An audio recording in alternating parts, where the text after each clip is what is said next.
Bienvenido amigo hermano, estamos hoy en el capítulo número 4 del libro de Hechos y quiero leer contigo esta porción de la escritura que es Hechos 4 del 8 al 10. Dice: Entonces Pedro, lleno del Espíritu Santo, les dijo: gobernantes del pueblo y ancianos de Israel, puesto que hoy se nos interroga acerca del beneficio hecho a un hombre enfermo, de qué manera éste haya sido sanado, sea notorio a todos vosotros y a todo el pueblo de Israel que en el nombre de Jesucristo de Nazaret, a quien vosotros crucificasteis y a quien Dios resucitó de los muertos, por él este hombre está en vuestra presencia sano.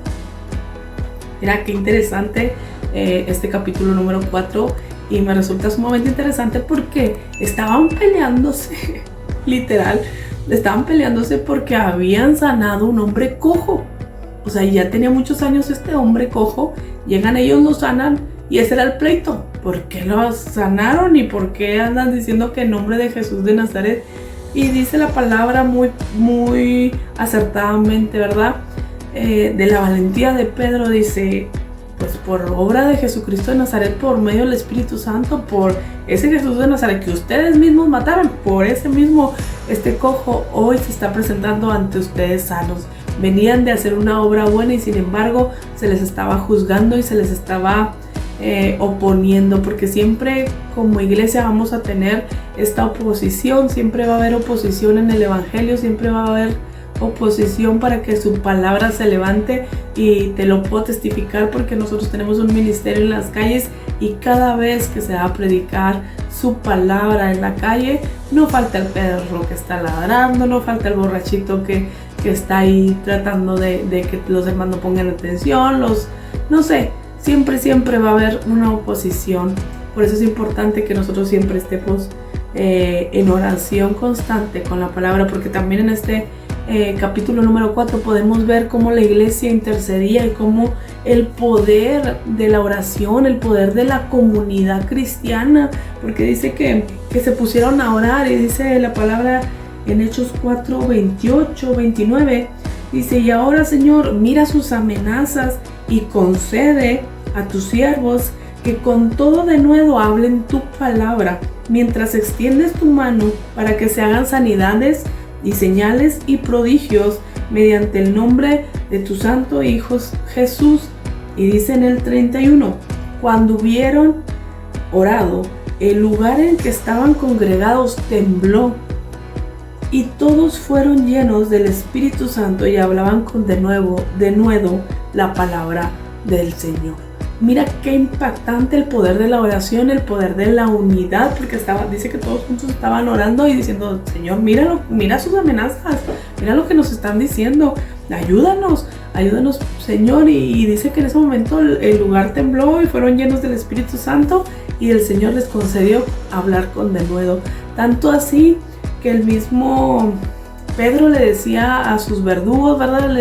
Porque los verdugos les decían: no, pues saben que no pueden estar predicando acerca de Jesús de Nazaret, no pueden estar hablando acerca de esas blasfemias, porque pensaban que era una blasfemia.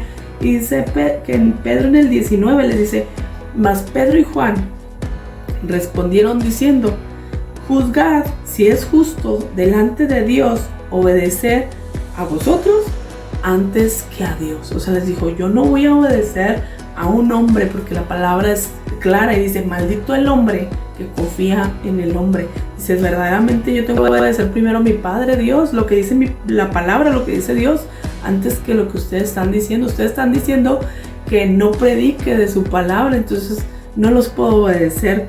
Qué valentía de Juan, de Pedro, enfrente de los líderes religiosos, enfrente de las autoridades, enfrentarlos y decir: ¿saben qué? Yo voy a hacer caso a mi Señor antes que a ustedes.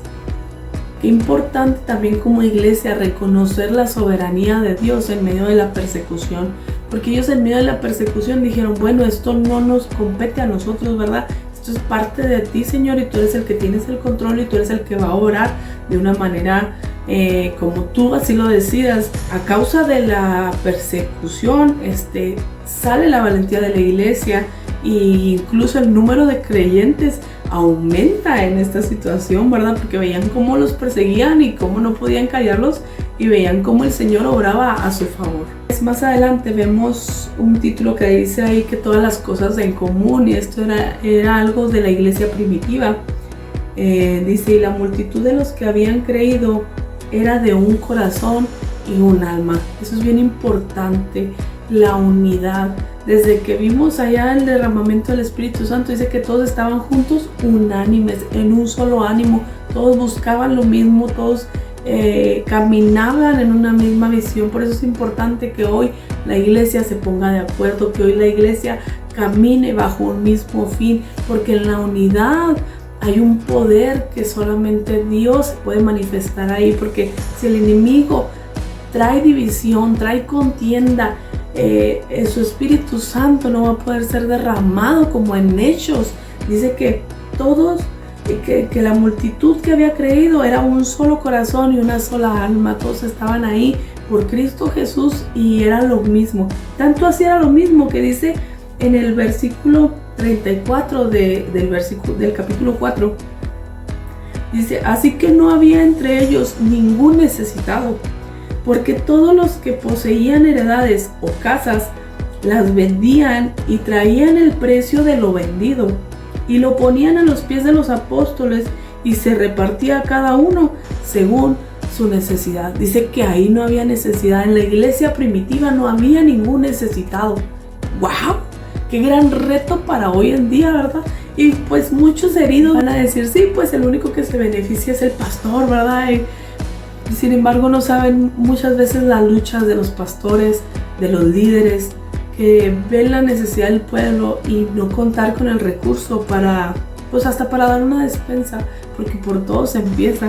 Veíamos hace poco una película donde el protagonista veía la necesidad tan grande que había en Sudán, allá en África, y decía, ¿cómo los mantengo? ¿Cómo los mantengo? Y empezó a vender su moto y empezó a vender esto. Era un pastor, después se convirtió en pastor también.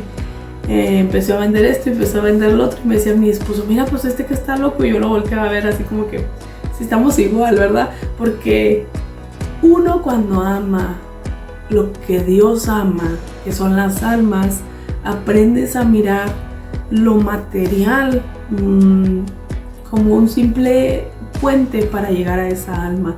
Se aprende a decir, bueno, yo quiero ser la respuesta a las oraciones de esas personas, porque a veces digo, sí, yo oro por ellos, oro y lloro, ¿no? Oro por ellos, pero no estamos dispuestos a desprendernos de lo recibido de su mano, porque de eso es de lo que damos, y para eso son los bienes, ¿no? Pero sin embargo es bien importante que como iglesias tengamos un solo corazón, una sola alma, una sola visión, que dice la palabra del Señor, que nos presentemos como sacrificio vivo, que nos presentemos, no nos presentemos sin manos vacías, que tengamos un corazón dispuesto a dar. Decía David, yo no voy a dar un sacrificio que no me cueste. Estamos mal acostumbrando la realidad de las cosas a las personas a que no nos cueste y a que todos nos den en charola de plata. No, como iglesia necesitamos participar de ello, necesitamos soltar y ser una sola alma y un solo corazón, y que en medio de nuestras iglesias, en medio de las congregaciones, no haya necesitados. ¿Por qué? Porque la misma congregación, porque los mismos hermanos, porque el mismo grupo va a suplir esa necesidad. Que Dios obre para que logremos llegar a esa madurez de la iglesia primitiva, que logremos alcanzar por lo menos algunos ejemplos de esta iglesia, y podamos ser generosos y estar en esa unidad como la iglesia primitiva lo hacía. Es bien importante aprender acerca de la iglesia de Hechos, que nadie consideraba suyo lo que poseía, que aprender el cuidado mutuo entre nosotros como creyentes, que a veces los mismos creyentes somos los que atacamos, ¿verdad? Y nos atacamos unos a otros en vez de cuidarnos las espaldas unos a otros. Tenemos que aprender muchísimo acerca de esta iglesia de Hechos, esta iglesia primitiva. Pues bien, esta es la enseñanza del capítulo número 4. Sé que podemos sacar muchísimo más, pero es lo que yo te quería compartir de este capítulo, de esta enseñanza. Y te invito a que lo leas. El capítulo es corto también, son capítulos cortos, y que te aprendas de memoria el versículo que es Hechos 4:12, con el que abría al inicio, que dice: y en ningún otro hay salvación, porque no hay otro nombre bajo el cielo dado a los hombres en que podamos ser salvos. ¿Salvos de qué? Salvos del castigo eterno, salvos de ir a pasar una eternidad separados del Señor. Dice la palabra que en nadie más hay salvación, solamente en el único nombre bajo el cielo dado a los hombres que podamos ser salvos, que es Jesucristo nuestro Señor. Que Jesús es la piedra del ángulo. Nada más en Él vamos a encontrar salvación. En ningún otro, en ningún ángel, en ninguna persona, en ningún hombre.